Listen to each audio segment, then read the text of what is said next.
I am in a 2017 Toyota Highlander. The fob on the left is our existing fob. The fob on the right is a reset OEM fob. So we're going to add this key in. So we go to Highlander, key coding, 17, smart key number 4. Hazards are already on.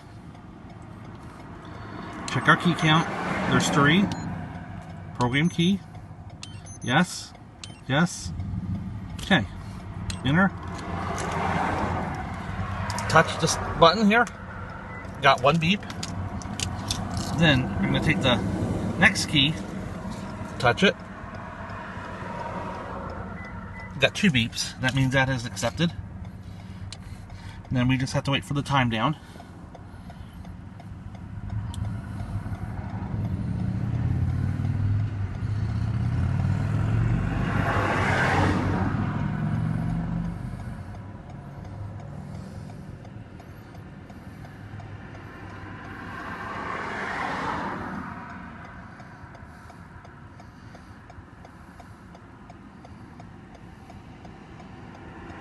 Okay, procedure is complete.